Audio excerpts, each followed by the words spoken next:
नमस्कार, आदाब, सत श्री अकाल। एक बार आप लोगों का फिर से स्वागत है अपने योगी सर के साथ योगी की पाठशाला में। क्लास 11 स्ट्रक्चर ऑफ एटम की सीरीज चल रही थी। 2 लेक्चर्स हम लोग ऑलरेडी अपलोड कर चुके हैं। सबसे पहला lecture ancient model, Thompson model और रदरफोर्ड पे था। उसके बाद नेक्स्ट लेक्चर जो हम लोगों ने बनाया था वो था developments leading to Bohr model, मतलब हम लोग बोर मॉडल तक कैसे पहुंचे, जिसमें सबसे पहली थ्योरी इलेक्ट्रोमैग्नेटिक थ्योरी या इलेक्ट्रोमैग्नेटिक वेव थ्योरी या सिंपल इलेक्ट्रोमैग्नेटिक रेडिएशंस पे हम लोगों ने बात करी थी, जिसमें हमने लिखा था कि nu is equal to c by lambda. ये फॉर्मूला हम लोगों ने डिराइव कर लिया था। बट इस वेव थ्योरी के कुछ ड्रॉबैक्स थे। इस थ्योरी में लाइट का वेव नेचर तो मुझे एक्सप्लेन कर दिया था, पर कुछ ऐसी प्रॉपर्टीज थी जो ये थ्योरी नहीं एक्सप्लेन कर पाई थी। तो सबसे पहली जो प्रॉपर्टी हम लोगों ने डिस्कस करी थी, 2 मेजर प्रॉपर्टीज आज के लेक्चर में डिस्कस करूंगा, ड्रॉबैक्स।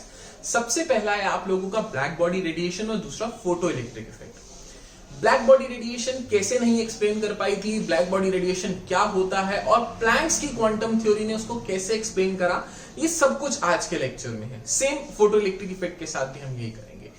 तो ब्लैक बॉडी रेडिएशन समझने से पहले मैं आपको एक लाइट का नेचर समझाना चाहूंगा, फिर उसको ब्लैक बॉडी रेडिएशन से लिंक करूंगा। तो सबसे पहले अगर कोई भी मेरा ऑब्जेक्ट है और उस पर व्हाइट लाइट आती है, मैं व्हाइट लाइट ले रहा हूं, आप कोई भी रेडिएशन ले सकते हो यार, ठीक है ना। और व्हाइट लाइट में मैंने डिफरेंट लैम्डास होते हैं, मतलब डिफरेंट वेवलेंथ की लाइट होती है ना। खुद भी white light band of 7 colours की होती है विबग्योर, तो मतलब उसमें डिफरेंट वेवलेंथ की लाइट होती है। वो मेरी बॉडी पर पड़ी तो बॉडी क्या करती है, वो 3 काम करेगी यार, ठीक है। वो लाइट को एब्जॉर्ब करेगी, ठीक है, उस लाइट को अपने अंदर एब्जॉर्ब कर लिया। फिर उसके बाद बाकी लाइट को क्या करेगी यार, वो रिफ्लेक्ट करेगी, और रिफ्लेक्ट और कुछ लाइट को वो अपने अंदर से सिंपल पास ऑन होने देगी, जिसको ना ही एब्जॉर्ब करा ना ही रिफ्लेक्ट करा, सिंपल एक बॉडी में से पास ऑन होने दिया, उसको कहते हैं ट्रांसमिट करेगी, ठीक है ना यार।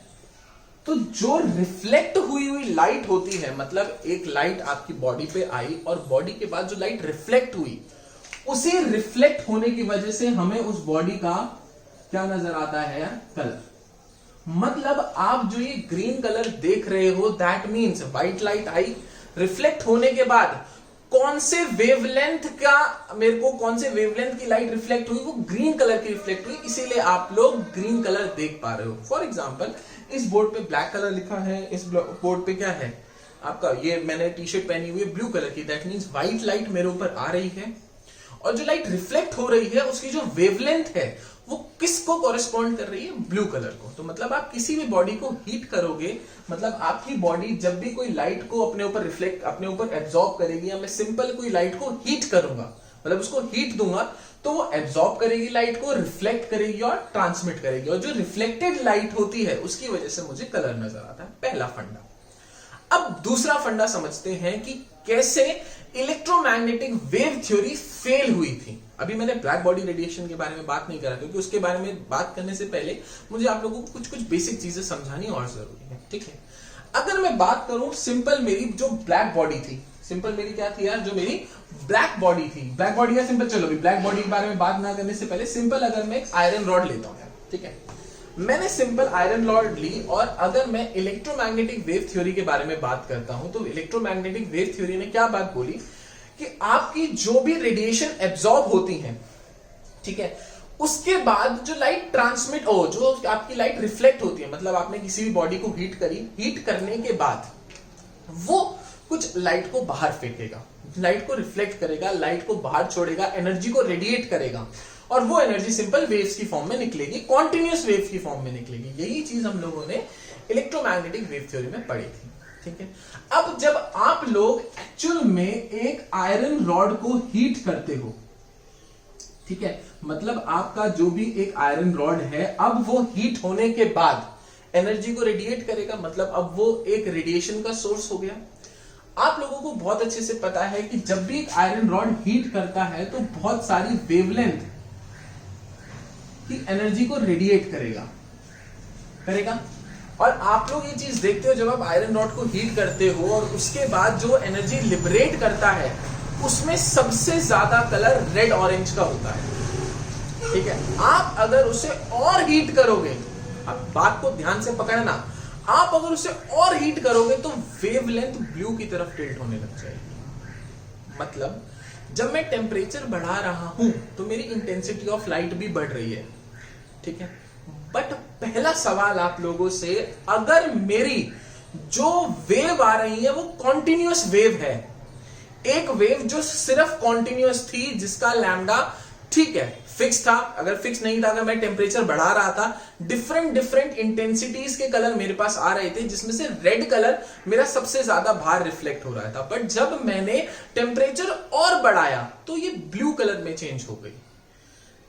वो तभी पॉसिबल है जब आपकी एक वेव कॉन्टिन्यूशन में होते हुए फ्रीक्वेंसी चेंज कर ले।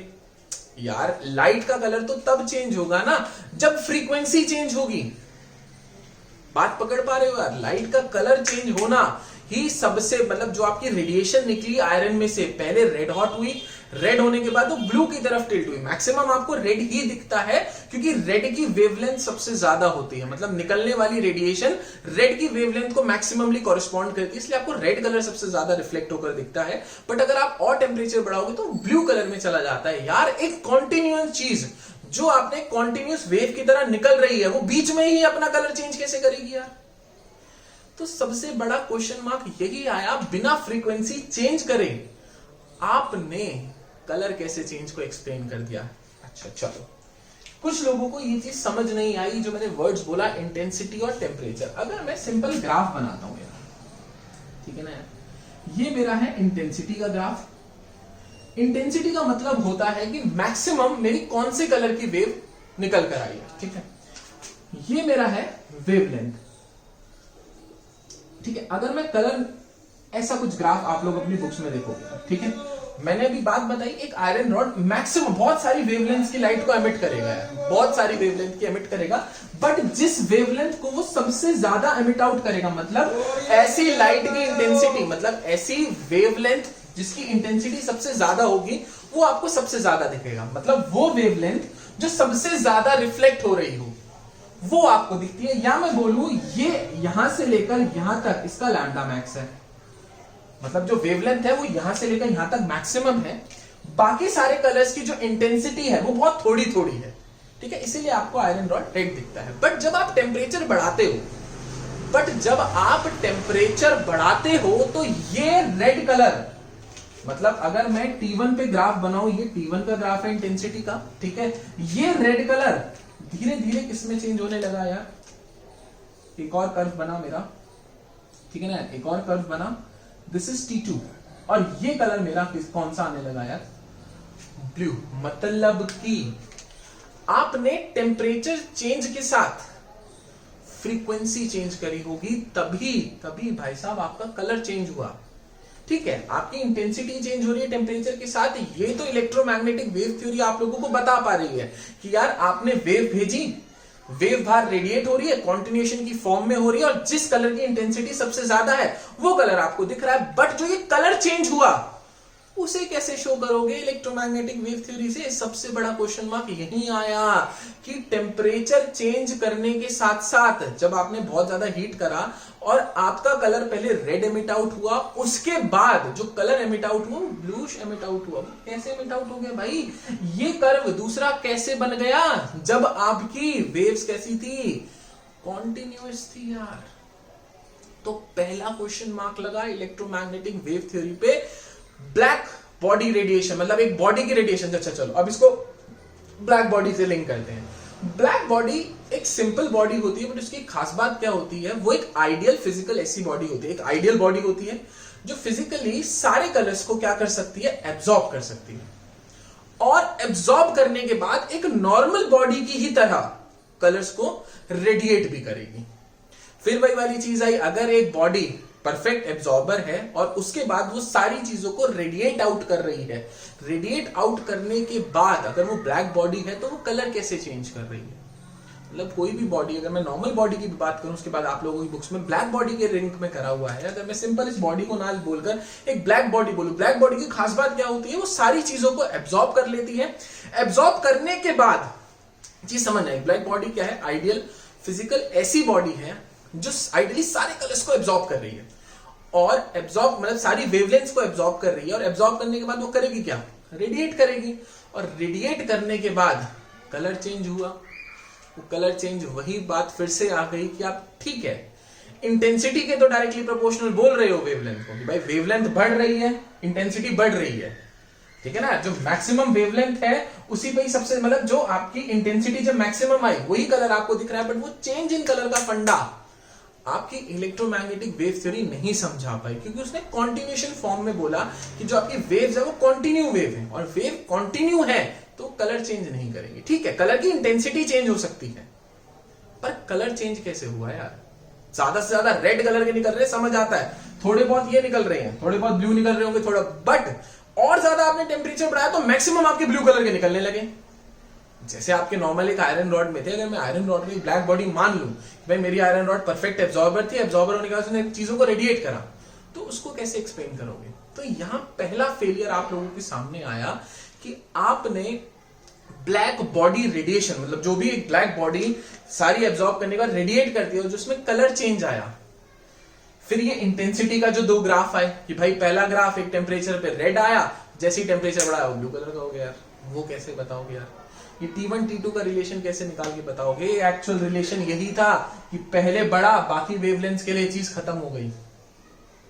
ठीक है, मैं एक और ग्राफ बना के आप लोगों को कंफ्यूज नहीं करूंगा, जब क्लासरूम प्रोग्राम में आओगे तो इसको और अच्छे से एक और ग्राफ बना के दिखाऊंगा कि इलेक्ट्रोमैग्नेटिक वेव थ्योरी ने क्या ग्राफ दिया था, इंटेंसिटी वर्सेस वेवलेंथ का, और ब्लैक बॉडी का क्या ग्राफ निकल कर आया, वो यही ग्राफ निकल कर आया था, ये एक्चुअल ग्राफ था।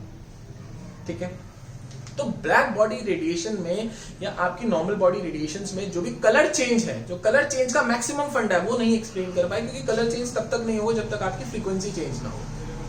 ठीक है, अब नेक्स्ट पार्ट चलते हैं, फोटो इलेक्ट्रिक इफेक्ट क्या होता है। ठीक है, तो ब्लैक बॉडी रेडिएशन समझाने में क्या है, एक ऐसी फिजिकल बॉडी जो सारी वेवलेंथ को एब्जॉर्ब करे, एब्जॉर्ब करने के बाद चीजों को रेडिएट करे, और जो रेडिएशन वो रेडिएट करती है उसको ब्लैक बॉडी रेडिएशन कहते हैं। ठीक है, तो कलर चेंज का फंडा सबसे पहले दिमाग में रखना कि जो कलर चेंज हुआ, रेड ऑरेंज, ऑरेंज से ब्लू, जब मैंने टेम्परेचर बढ़ाया, ये बात डाइजेस्ट नहीं हुई, ये वेव नेचर इसको एक्सप्लेन नहीं कर पाया। नेक्स्ट चीज चलते हैं आपका यार, फोटो इलेक्ट्रिक इफेक्ट। चलो आओ, फोटो इलेक्ट्रिक इफेक्ट पहले समझाता हूं, फिर फेलियर बताऊंगा यार। ठीक है, कि फोटो इलेक्ट्रिक इफेक्ट का मतलब पहले समझा देता हूं, उसके बाद कि इलेक्ट्रोमैग्नेटिक वेव थ्योरी ने कैसे फेलियर हुआ, मतलब इस चीज को कैसे इलेक्ट्रोमैग्नेटिक वेव थ्योरी कॉन्ट्रडिक्ट कर रही थी, नहीं समझा पाई, कि मुझे एक नई थ्योरी लानी पड़ी जिसकी वजह से मैं ये दोनों नेचर को स्टडी कर सकूं। ठीक है, फिर एक्सप्लेनेशन भी दूंगा। तो चलिए अब नेक्स्ट चलते हैं, फोटो इलेक्ट्रिक इफेक्ट। नाम ही बता रहा है फोटो इलेक्ट्रिक इफेक्ट।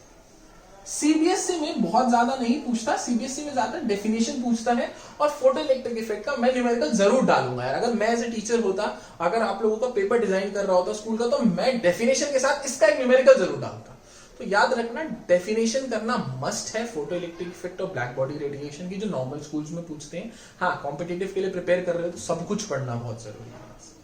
ठीक है, अब समझते हैं फोटो इलेक्ट्रिक इफेक्ट। फोटो का मतलब आपको बहुत अच्छे से पता है, लाइट है। इलेक्ट्रिक का मतलब मैं लाइट को यूज करके, मैं लाइट को यूज करके कहीं ना कहीं इलेक्ट्रॉन से उसको लिंक करने वाला हूं। फोटो इलेक्ट्रिक इफेक्ट, लाइट से मेरे क्या, एक इलेक्ट्रिसिटी का लिंक, ठीक है, या मेरे इलेक्ट्रॉन्स का लिंक। ठीक है, तो अब क्या हुआ, फोटो इलेक्ट्रिक इफेक्ट क्या कहता है, ये मेरा एक मेटल सरफेस है। ध्यान से समझना, ये क्या है मेरा एक, गुरुजी, मेटल सरफेस है। ठीक है, मेटल सरफेस पर मेरी एक वेव आई। ये क्या आई यार बच्चे, मेरी एक वेव आई जिसका कोई ना कोई लैम्डा था, या कोई ना कोई मेरी क्या थी यार, आपकी सिंपल फ्रीक्वेंसी थी। ठीक है ना, एक वेव आई जिसकी कुछ ना कुछ फ्रीक्वेंसी थी।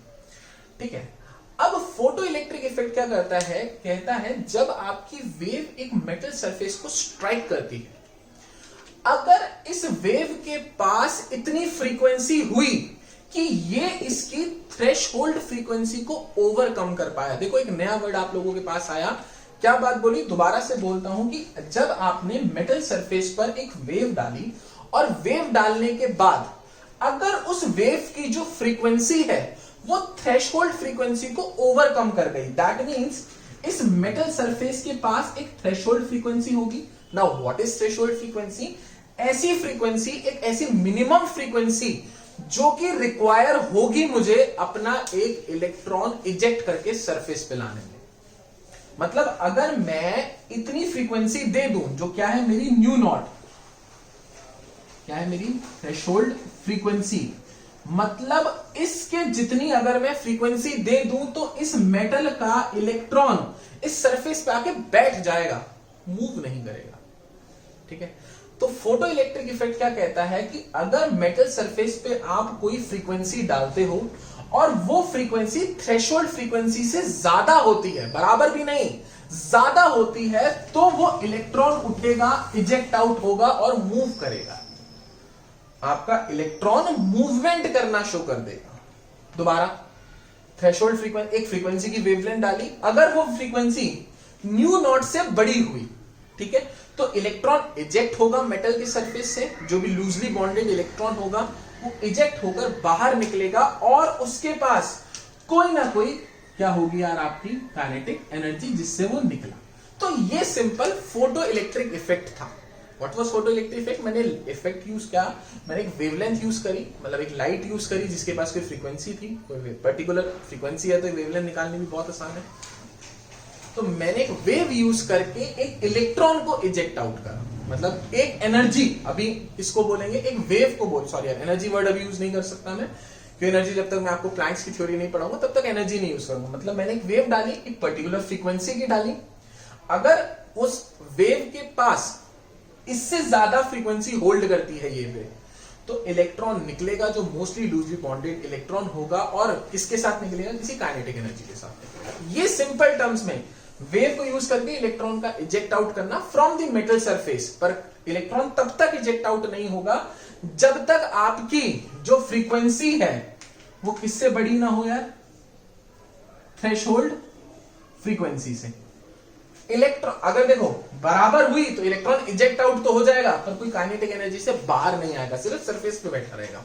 दैट मींस अगर मुझे फोटो इलेक्ट्रिक इफेक्ट शो करना है, मतलब एक मेटल से इलेक्ट्रॉन बाहर निकालना है, निकालने का मतलब उसको किसी काइनेटिक एनर्जी देनी है ताकि वो मूव करे, ठीक है ना यार, तो मेरी जो फ्रीक्वेंसी होनी चाहिए वो थ्रेशहोल्ड फ्रीक्वेंसी से ज्यादा होनी चाहिए। दूसरी चीज अगर मैं बात करूं, अगर ये चीज इसके बराबर हो गई यार, तो इलेक्ट्रॉन निकल कर तो आएगा पर कोई काइनेटिक एनर्जी से मूव नहीं करेगा, सिर्फ इलेक्ट्रॉन निकल आएगा, तो पूरा फोटो इलेक्ट्रिक इफेक्ट आप देख ही नहीं पाओगे, आपका फोटो इलेक्ट्रिक इफेक्ट हो ही नहीं पाएगा। जब तक आपका इलेक्ट्रॉन किसी काइनेटिक एनर्जी से मूव नहीं करने लगेगा तब तक वो फोटो इलेक्ट्रिक इफेक्ट नहीं। दूसरी चीज समझना कि आप जितनी ज्यादा, ये समझ लो, जितनी ज्यादा फ्रीक्वेंसी लोगे उतने ही ज्यादा काइनेटिक एनर्जी से इलेक्ट्रॉन निकलेंगे। मतलब जितनी ज्यादा फ्रीक्वेंसी की लाइट होगी उतने ही ज्यादा इलेक्ट्रॉन्स की काइनेटिक एनर्जी होगी। मतलब फ्रीक्वेंसी का लिंक डायरेक्ट किससे है? काइनेटिक एनर्जी से। ये फोटो इलेक्ट्रिक इफेक्ट ने बात बोली। तीसरा पॉइंट मैं बोलूं कि अगर इंटेंसिटी की बात करी जाए, आपने एक ही पर्टिकुलर वेवलेंथ की लाइट बार बार डाली तो उससे नंबर ऑफ इलेक्ट्रॉन ज्यादा निकलेंगे।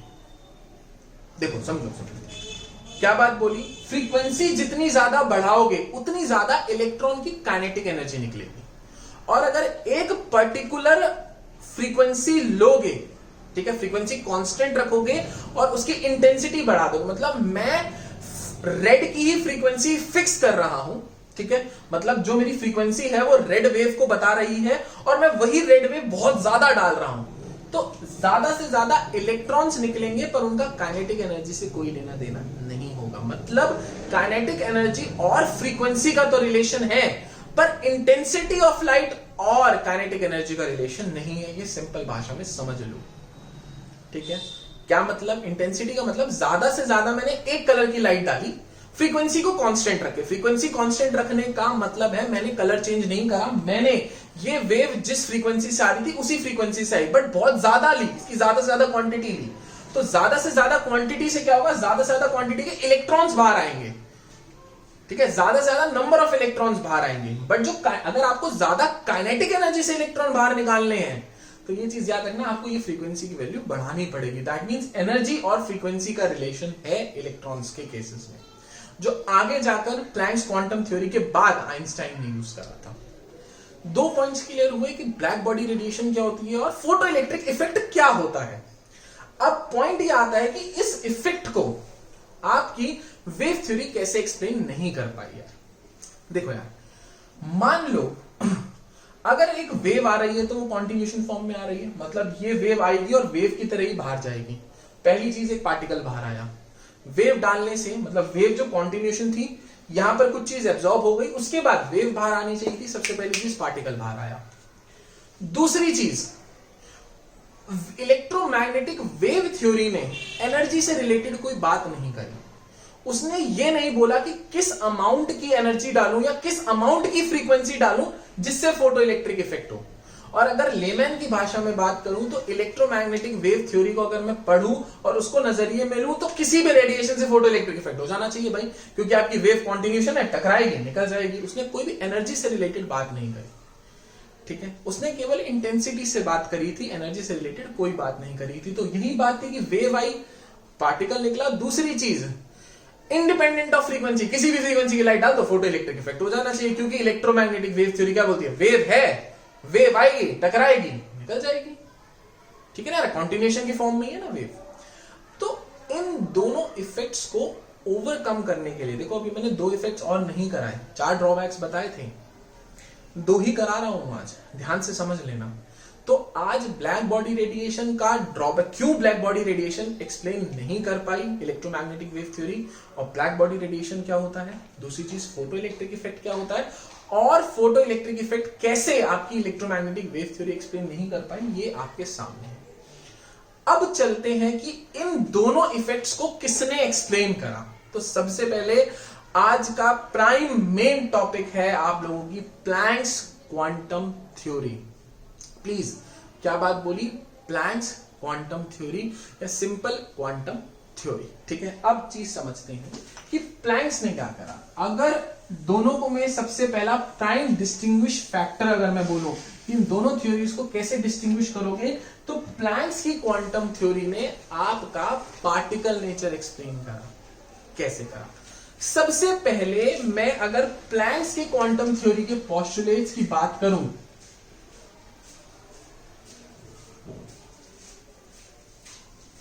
प्लैंक्स क्वांटम थ्योरी, तो इन्होंने क्या बात बोला, जैसे इलेक्ट्रोमैग्नेटिक वेव थ्योरी ने बोला था कि कोई भी रेडिएशन एनर्जी है, मतलब कोई भी मेरा एक सोर्स है जो एनर्जी को रेडिएट कर रहा है, वो कॉन्टिन्यूशन वेव की फॉर्म में एमिट आउट करेगा। प्लैंक्स ने क्या बात बोली कि आपकी एनर्जी तो रेडिएट होगी, पर अब की बार वो स्मॉल स्मॉल डिसकॉन्टिन्यूअस, दोबारा समझ लेना, स्मॉल स्मॉल डिसकॉन्टिन्यूअस, आराम से सेपरेटेड, अलग अलग डिसकॉन्टिन्यूअस एनर्जी पैकेट्स की फॉर्म में जाएगी। एनर्जी कॉन्टिन्यूअस वेव फॉर्म में नहीं जाएगी, वो डिस्क्रीट पैकेट्स की फॉर्म में जाएगी, ठीक है ना यार। जो मेरा डिस्क्रीट पैकेट है, चीज समझना, जो मेरा डिस्क्रीट पैकेट, अगर मैं इंडिविजुअल पैकेट की बात करूं तो उसको कहते हैं क्वांटम ऑफ पैकेट, मतलब क्वांटम, जो भी वो एनर्जी पैकेट को नाम बोला उससे बोला क्वांटम। और अगर वो पैकेट, प्लीज ध्यान से देखना, लाइट का पैकेट है, एक लाइट का पैकेट है तो उसको फोटोन का नाम दिया गया। दोबारा करते हैं, क्या पॉइंट बोला पहला, कि आपका जो भी एनर्जी रेडिएशन है, जो भी एनर्जी आपकी रेडिएट हो रही है, वो डिसकंटिन्यूअस पैकेट्स की फॉर्म में होगी, उस अकेले पैकेट को क्वांटम का नाम दिया जाएगा। और यही एनर्जी पैकेट अगर लाइट का पैकेट हुआ तो उसको फोटोन कहा जाएगा। दूसरी चीज, हर एक energy packet different different frequency को पोजेस करेगा। दैट मीन्स अगर मैं बात करूं इनकी सिंपल भाषा में, तो इन्होंने बात बोली हर एक डिस्क्रीट पार्टिकल की एनर्जी डिफरेंट होगी। क्यों? क्योंकि हर एक एनर्जी जो पार्टिकल है, जो एनर्जी डिस्क्रीट पार्टिकल है, उसकी जो एनर्जी है वो उस पार्टिकल के फ्रीक्वेंसी पे डिपेंड करेगी। कैसे डिपेंड करेगी? मतलब जो इन्होंने एनर्जी पार्टिकल बोला, डिस्क्रीट एनर्जी पार्टिकल बोला, उन्होंने बोला कि अगर मैं एक कोई भी सोर्स लेता हूं तो उसके अंदर मेरे डिस्क्रीट एनर्जी पार्टिकल्स होंगे, वेव नहीं होगी यार। और इन डिस्क्रीट एनर्जी पार्टिकल्स, जो भी ये एनर्जी है, मतलब मेरी एक क्या है, एक रेडिएशन है, वो डिसकंटिन्यूअस है। एनर्जी, जितने भी एनर्जी पार्टिकल्स हैं, इन एनर्जी पार्टिकल को क्या बोला गया यार? क्वांटम। एक एनर्जी पार्टिकल को क्वांटम बोला गया। और अगर यही पार्टिकल किसका पार्टिकल है? लाइट का पार्टिकल है, तो उसको स्पेशल नेम दिया गया फोटोन। ठीक है। हर एक एनर्जी पार्टिकल की जो एनर्जी है, मतलब जो भी क्वांटम की एनर्जी होगी या किसी भी फोटोन की एनर्जी होगी, उनका सेकंड पोस्टुलेट ये कहता है कि वो डायरेक्टली प्रोपोर्शनल होगी उसके फ्रीक्वेंसी के। मतलब जितनी ज्यादा आपके उस एनर्जी पार्टिकल की फ्रीक्वेंसी होगी, डिस्क्रीट एनर्जी पार्टिकल या क्वांटम की फ्रीक्वेंसी होगी, उतना ही ज्यादा उसकी एनर्जी होगी। इस प्रोपोर्शनैलिटी साइन को हटाने के लिए उन्होंने अपना कांस्टेंट इंट्रोड्यूस करा, that is your Planck's constant. ठीक है ना यार। न्यू क्या थी यहां पर? फ्रीक्वेंसी थी। न्यू मेरी फ्रीक्वेंसी थी। ई क्या हो गई? मेरी एनर्जी ऑफ क्वांटम। ठीक है। अगर मैं एक से ज्यादा डिस्क्रीट पार्टिकल्स के बारे में बात करूं, क्योंकि यार एक पार्टिकल तो नहीं जाएगा ना रेडिएशन एनर्जी में, बहुत सारे पार्टिकल्स जाएंगे। तो नेक्स्ट पॉइंट बोलते हैं, इन्होंने क्या बात करी कि आपके अगर बहुत सारे पार्टिकल्स जा रहे हैं तो पूरी रेडिएशन की जो एनर्जी होगी, जो टोटल एनर्जी होगी, वो हो जाएगी n into H into new. ठीक है ना यार। जहां पर n मेरा क्या है? एक इंटीजर है, मतलब मेरी एक इंटीजर वैल्यू हो गया। ठीक है। n क्या है? मेरा यहां पर इंटीजर है। h मेरा क्या है यार? आपका प्लैंक्स कांस्टेंट है यार। न्यू क्या है? उसकी फ्रीक्वेंसी है। मतलब प्लैंक्स कांस्टेंट को अगर मैं फ्रीक्वेंसी से मल्टीप्लाई कर दूं तो मेरे पर्टिकुलर फोटोन या क्वांटम की एनर्जी आ जाएगी। एक से ज्यादा क्वांटम हुआ तो उसको क्वांटा कहते हैं, मतलब प्लूरल होता है आपका क्वांटा। ठीक है। अब एक स्टेप और आगे चलते हैं। इन्होंने क्या बात बोली, ठीक है, कि जब आप ब्लैक बॉडी रेडिएशन को मेरी थ्योरी से एक्सप्लेन करोगे तो आप बहुत आसानी से ऐसे एक्सप्लेन कर पाओगे, जो कलर चेंज आया, क्योंकि आपके वो पार्टिकल्स डिस्क्रीट पार्टिकल्स थे, तो जो कलर चेंज आपका आ रहा है वो डिफरेंट फ्रीक्वेंसी की वजह से आ रहा है। आपने पहले एनर्जी दी, आपकी एनर्जी एब्जॉर्ब हुई, सबसे पहले रेड कलर निकल कर आया। फिर जैसे जैसे टेम्परेचर बढ़ता गया, मतलब जैसे जैसे आपकी फ्रीक्वेंसी चेंज होती गई, आपका कलर भी चेंज होता गया।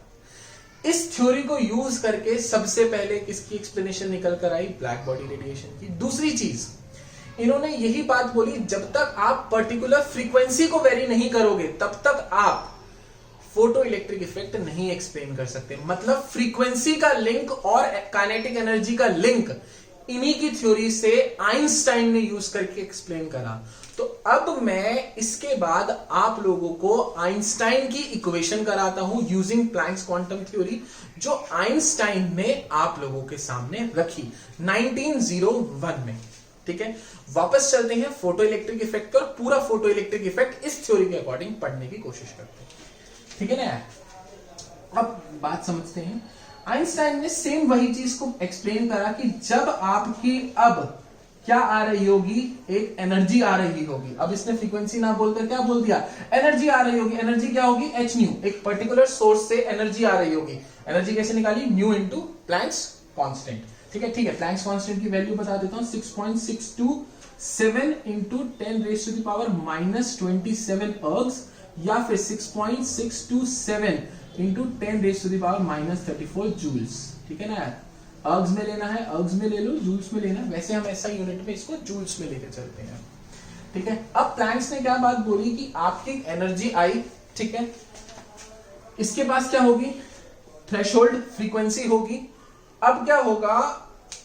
आपकी एनर्जी आई, फ्रीक्वेंसी आई, कुछ फ्रीक्वेंसी एब्जॉर्ब हो गई। अगर ये फ्रीक्वेंसी इस फ्रीक्वेंसी से ज्यादा होगी तो फोटो इलेक्ट्रिक इफेक्ट होगा, अगर फ्रीक्वेंसी ज्यादा नहीं होगी तो फोटो इलेक्ट्रिक इफेक्ट नहीं होगा। और बची हुई जितनी एनर्जी है, आपने कुछ एनर्जी भेजी, कुछ मेटल सरफेस ने एब्जॉर्ब कर ली। ये क्या है यार आप लोगों का मेटल सरफेस, आपके कुछ मेटल सरफेस ने एब्जॉर्ब कर ली in the role of threshold frequency. ठीक है कि इतनी तो भाई मुझे एनर्जी एब्जॉर्ब करनी ही करनी है, कि इतनी थ्रेशोल्ड फ्रीक्वेंसी की जब तक तो एनर्जी नहीं भेजेगा तब तक मैं फोटो इलेक्ट्रिक इफेक्ट नहीं दिखाऊंगी। और बाकी की एनर्जी से आपका इलेक्ट्रॉन बाहर आ गया। देखो चीज समझना, आपको किसी चीज से, मतलब ऐसा समझ लो आपको किसी को ब्राइब करना है, ठीक है, उसकी ब्राइब की वैल्यू की, भाई मेरे को इतना पैसा चाहिए, मान लो 100 रुपए है, ठीक है ना यार, आप 90 रुपए देकर अपने चेले को भेजोगे तो क्या ये ब्राइब सक्सेसफुल होगी? क्या वो बंदा छूट पाएगा उसकी गिरफ्त से? नहीं छूटेगा यार। आपने 100 रुपए भेजे तो 100, उसने कहा कि भाई मिनिमम 100 रुपए चाहिए, 101 देगा तो तेरे बंदे को छोड़ूंगा, 100 रुपए देगा ठीक है, हैंडकफ्स तो खोल दूंगा पर वो मेटल सरफेस पे लटका रहेगा, वो जेल से बाहर नहीं जा पाएगा। तुमने क्या करा, अब की बार चंट गेम खेले, तुमने 200 जूल एनर्जी भेज दी। इसको कितने जूल चाहिए थी यार? मान लो 100 जूल, मतलब तुमने जो एनर्जी पैकेट्स भेजे उनकी जो टोटल एनर्जी थी दैट वाज 200 जूल्स। कितनी चाहिए थी? 100 जूल। बाकी 100 जूल कौन लेके बाहर आ जाएगा? Kinetic energy of electron. कितनी निकल कर आई? 100 जूल। इसी फंडे को यूज करके मैं आप लोगों को आइंस्टाइन की फोटो इलेक्ट्रिक इक्वेशन दिखाने जा रहा हूं, जो आइंस्टाइन ने फोटो इलेक्ट्रिक इफेक्ट से आपको निकाली। ठीक है, ये पार्ट समझ आया कि आइंस्टाइन ने क्या आपको समझाने की कोशिश करी कि यार अगर आप 200 जूल की एनर्जी भेजोगे, minimum energy frequency, minimum frequency absorb होगी यार, फ्रीक्वेंसी बोलूं या एनर्जी बोलूं, क्योंकि इसके साथ अगर मैं प्लैंक्स लगा दूंगा तो एनर्जी में चेंज हो जाएगी। आपने एक फ्रीक्वेंसी भेजी, मिनिमम फ्रीक्वेंसी एब्जॉर्ब हो गई, बची हुई फ्रीक्वेंसी से वो निकल गया, फ्रीक्वेंसी को प्लैंक से मल्टीप्लाई कर देता हूं तो एनर्जी बन जाती है। ठीक है, इसी को ही आइंस्टाइन की फोटो इलेक्ट्रिक इक्वेशन में मैं अब तब्दील करने जा रहा हूं। ठीक है, उसके बाद आपको 1 आइंस्टाइन एनर्जी भी बताऊंगा क्या होती है। ठीक है, हटाऊं इसे यार। तो अब हमें आइंस्टाइन की फोटो इलेक्ट्रिक इक्वेशन के बारे में जानना है। तो क्या बात बोली, ध्यान से देखो यार, क्या बोली आपने, क्या करा, एक एनर्जी भेजी, ठीक है, किसकी फॉर्म में? एच न्यू की फॉर्म में। ठीक है, आपने एक एनर्जी भेजी, ठीक है, एनर्जी जो आपने भेजी, ठीक है यार, वो तो कुछ एब्जॉर्ब हो गई, या चलो मैं और बात करता हूं, डायरेक्ट निकालता हूं, किसकी यार? Kinetic energy of electrons. ठीक है, क्या कितनी एनर्जी से काइनेटिक एनर्जी इलेक्ट्रॉन निकल कर आएगी? ब्राइट वैल्यू को माइनस कर देना जितनी से भेजी थी। आपने क्या करा था? एच न्यू भेजी थी, ये कितने थे आप, क्या 200 जूल एनर्जी थी, उसमें से कुछ energy H nu not absorb हो गई मेटल सरफेस पे, तो इन दोनों के डिफरेंस जो बची हुई अमाउंट है वो कौन लेके बाहर आ जाएगा यार? इलेक्ट्रॉन। यहां पर न्यू क्या है मेरी? फ्रीक्वेंसी ऑफ रेडिएशन, या सिंपल फ्रीक्वेंसी ऑफ रेडिएशन। और न्यू नॉट क्या था मेरा? Threshold frequency. ये क्या थी मेरी? Kinetic energy of electron. ठीक है, ये पूरी क्या बनी? Total energy of radiation. जब मैंने H से मल्टीप्लाई कर दिया तो एनर्जी ऑफ क्या बन गई? ये रेडिएशन। और वो एनर्जी जो थ्रेशोल्ड फ्रीक्वेंसी को कॉरेस्पॉन्ड करती है, ये पूरी क्या बन गई मेरी यार? Threshold energy. अरे कुछ नहीं है, न्यू को जब भी प्लैंक्स कांस्टेंट के साथ, फ्रीक्वेंसी को जब भी प्लैंक्स कांस्टेंट के साथ मल्टीप्लाई करोगे वो एनर्जी बन जाती है। यही तो प्लैंक्स क्वांटम थ्योरी ने आपको बताया। अब मैं इसको और खोल देता हूं, this is half mv square is equals to h nu minus h nu naught. ठीक है, अब अगर मुझे, ये तो आपकी एक इक्वेशन हो गई यार, सिंपल। ठीक है, mass of electron, velocity of electron का होल स्क्वायर, यहां से आप वेलोसिटी भी निकाल सकते हो। अब कल को मुझे काइनेटिक एनर्जी दे रखी हो, एनर्जी ऑफ रेडिएशन दे रखी हो, तो मैं आपकी थ्रेशोल्ड एनर्जी भी निकाल सकता हूं। तो इसको इधर ले आते हैं, क्या आ गया आपका यार? एच न्यू नॉट, रीअरेंज कर रहा हूं simple, is equals to h nu minus kinetic energy of electron. इस एच न्यू नॉट को थ्रेशोल्ड एनर्जी या फिर सिंपल भाषा में क्या बोलते हैं यार? वर्क फंक्शन बोलते हैं। क्या बोलते हैं? वर्क फंक्शन बोलते हैं। तो ये इक्वेशन बन गई आपकी, work function is equals to h nu, जो एनर्जी आपने भेजी, माइनस हाफ mv²। ये आइंस्टीन की फोटो इलेक्ट्रिक इक्वेशन थी। चाहे इसको यूज कर लो चाहे इसको यूज कर लो, एक ही बात है, ठीक है। ये आइंस्टीन ने फोटो इलेक्ट्रिक इक्वेशन दी, ठीक है। अब नेक्स्ट चलते हैं, दो बातें और आप लोगों को सिखाना चाहूंगा। अब इसके बाद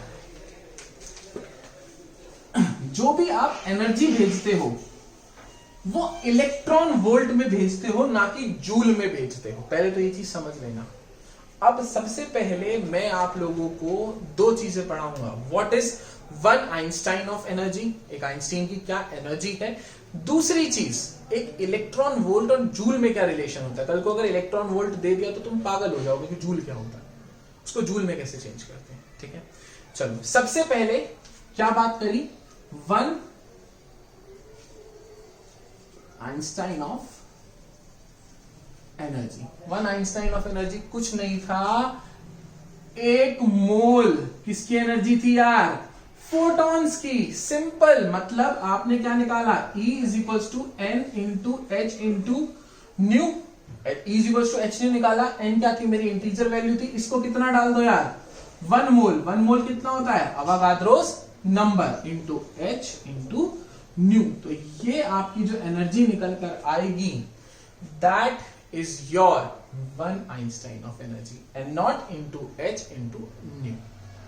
अब दूसरी चीज, अभी हमने क्या बात करी कि जो भी एनर्जी हम फोटो इलेक्ट्रिक इफेक्ट में यूज करते हैं वो किस में यूज करते हैं, इलेक्ट्रॉन वोल्ट में। तो कल को अगर आप क्या आ गया, define one electron volt. Physics में आधे बच्चे पढ़ चुके होते हैं। एक इलेक्ट्रॉन को एक्सेलरेट जब मैं कर रहा हूं, जब मेरा पोटेंशियल डिफरेंस कितना हो, 1 वोल्ट, मतलब 1 वोल्ट के पोटेंशियल डिफरेंस में जिस एनर्जी से वो इलेक्ट्रॉन एक्सेलरेट हो रहा हो उसको मैं क्या बोलूंगा, 1 इलेक्ट्रॉन वोल्ट। क्या है, लगा दो 1e इंटू वी। ई क्या है मेरा, चार्ज ऑफ इलेक्ट्रॉन, ठीक है, into 1 volt. Charge of electron कितना होता है, 1.6 इंटू 10⁻⁻⁻19 कूलम इंटू 1 वोल्ट। तो ये कितना हो गया, 1.6 इंटू 10⁻⁻⁻19 सीवी। अब आधे से ज्यादा को ये नहीं पता कूलम इंटू पोटेंशियल डिफरेंस क्या होता है आप लोगों का यार, जूल होता है। तो 1 electron volt is equal to 1.6 into 10⁻⁻19 joules. अब ये आधे से ज्यादा ढेर पड़े होंगे कि सीवी को तूने जूल कैसे लिख दिया। आओ क्लास 10th में लेके चलता हूं, ठीक है। Defined potential difference, work done in bringing unit positive charge from infinity to a point. यही तो था यार पोटेंशियल डिफरेंस। अब करना जरा, चार्ज की यूनिट क्या होती है मेरी, कूलम्स, इसकी यूनिट क्या होती है, वोल्ट। वर्क डन की यूनिट क्या होती है, जूल। तो जूल क्या बन गया मेरा, वोल्ट इंटू कूलम्स यार, सिंपल, ठीक है। तो कल को अगर 1 इलेक्ट्रॉन वोल्ट अगर चेंज करने को आ गए तो पागल मत हो जाना, ठीक है। अब एक चीज और कि भाई आपकी ब्लैक बॉडी रेडिएशन और आपकी फोटो इलेक्ट्रिक की जो प्रूफ था, जो एक्सप्लेनेशन था, इसने कैसे दिया। इसको वाइंड अप करते हैं कि भाई जब आप प्लैंक्स क्वांटम थ्योरी से ब्लैक बॉडी रेडिएशन पढ़ने गए तो क्या पता चला कि जो आपकी चेंज इन फ्रीक्वेंसी आती है वो किसकी वजह से आती है, सॉरी, जो आपका चेंज इन कलर आता है वो चेंज इन फ्रीक्वेंसी की वजह से आता है। और ये फ्रीक्वेंसी तभी चेंज हो सकती है जब आपके जो एनर्जी की रेडिएशन है वो डिस्क्रीट सोर्स में हो, मतलब वो पार्टिकल नेचर में हो। दूसरी चीज मैंने आप लोगों को बहुत अच्छे से फोटो इलेक्ट्रिक इफेक्ट में भी समझाया कि जब तक आप एक डिस्क्रीट एनर्जी सोर्स या एक पर्टिकुलर फ्रीक्वेंसी की वेव नहीं भेजोगे तब तक फोटो इलेक्ट्रिक इफेक्ट नहीं होगा। और वो फ्रीक्वेंसी की वेव आपकी थ्रेशोल्ड फ्रीक्वेंसी से ज्यादा होनी चाहिए। थ्रेशोल्ड फ्रीक्वेंसी की हुई या थ्रेशोल्ड फ्रीक्वेंसी से नीचे हुई, नीचे होगी तो फोटो इलेक्ट्रिक इफेक्ट नहीं होगा, बराबर की हुई तो इलेक्ट्रॉन निकल तो आएगा, काइनेटिक एनर्जी से बाहर नहीं आएगा। तो ये चीज इलेक्ट्रोमैग्नेटिक वेव थ्योरी ने कैसे आप लोगों को समझाई कि भाई किसी भी फ्रीक्वेंसी की भेज दो, क्यों, क्योंकि कॉन्टिन्यूस जा रही है, क्या फर्क पड़ रहा है। फोटो इलेक्ट्रिक इफेक्ट ने क्या बताया, प्लैंक्स क्वांटम थ्योरी ने कैसे एक्सप्लेन करा कि भाई एक पर्टिकुलर फ्रीक्वेंसी की भेजोगे तो मजा आएगा, तब तो फोटो इलेक्ट्रिक इफेक्ट होगा। तो मैं 2 ग्राफ्स आप लोगों के कॉम्पिटिटिव के लिए इसी प्लैंक्स क्वांटम थ्योरी और फोटो इलेक्ट्रिक इफेक्ट या आइंस्टीन इक्वेशन को यूज करके क्लब करके 2 ग्राफ आप लोगों को बना के दिखा रहा हूं, प्लीज ध्यान से देखना है, ठीक है ना यार। अब ध्यान से देखना, ये क्या है मेरी यार फ्रीक्वेंसी, ठीक है। ये क्या है मेरी काइनेटिक एनर्जी। और मुझे पता है कि यहां से यहां तक अगर किसी इलेक्ट्रॉन को काइनेटिक एनर्जी देनी है तो यहां से यहां तक की वैल्यू मेरी किसकी वैल्यू होगी यार, न्यू नॉट की, इतनी फ्रीक्वेंसी दोगे उसके बाद आपका इलेक्ट्रॉन बाहर आ जाएगा।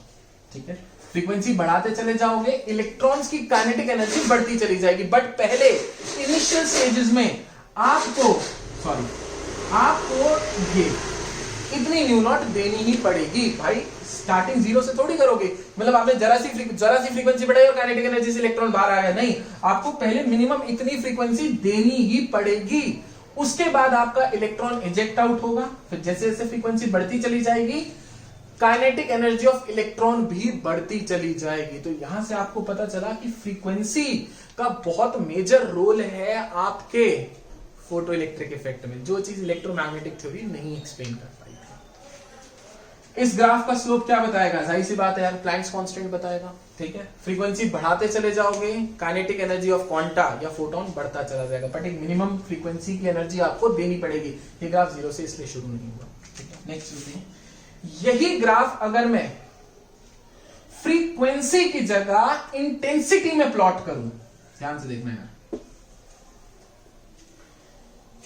इंटेंसिटी का मतलब मैंने एक ही पर्टिकुलर फ्रीक्वेंसी रखी। क्या करा, मैंने एक ही पर्टिकुलर फ्रीक्वेंसी रखी, एक फ्रीक्वेंसी को कांस्टेंट कर दिया, सिर्फ उसी की बहुत ज्यादा रेडिएशंस भेजी। तो मैंने क्या करा, ग्राफ को किससे प्रोपोर्शनल करवाया, इंटेंसिटी से। ये चीज याद रख लेना, अगर आपने इंटेंसिटी ली, अगर इंटेंसिटी का प्लॉट लगा रहे हो, दैट मींस आपने क्या करा, एक पर्टिकुलर फ्रीक्वेंसी को क्या कर दिया, कांस्टेंट। मतलब ऐसा समझ लो कि मैं रेड लाइट वाली ही फ्रीक्वेंसी को पकड़ कर चल रहा हूं, मैंने कोई भी फ्रीक्वेंसी चेंज नहीं करी। इंटेंसिटी के साथ मतलब क्या होता है, मैंने उतनी ही ज्यादा आपकी रेड लाइट फेंकी। काइनेटिक एनर्जी का ग्राफ बिल्कुल स्ट्रेट लाइन आया, that means kinetic energy of electrons, मतलब जिस काइनेटिक एनर्जी से उस मेटल सरफेस से इलेक्ट्रॉन बाहर निकल कर आएगा, that is independent of intensity. मतलब अगर आप फ्रीक्वेंसी कांस्टेंट रखोगे तो आपकी काइनेटिक एनर्जी भी इलेक्ट्रॉन की कांस्टेंट रहेगी, आपका कोई चेंज नहीं आएगा काइनेटिक एनर्जी में। ठीक है, हाँ, फ्रीक्वेंसी बढ़ाओगे, काइनेटिक एनर्जी बढ़ती चली जाएगी, बट एक मिनिमम वैल्यू को पहले आपको एब्जॉर्ब कराना पड़ेगा, h nu नॉट को। इंटेंसिटी के साथ ग्राफ बहुत साफ है।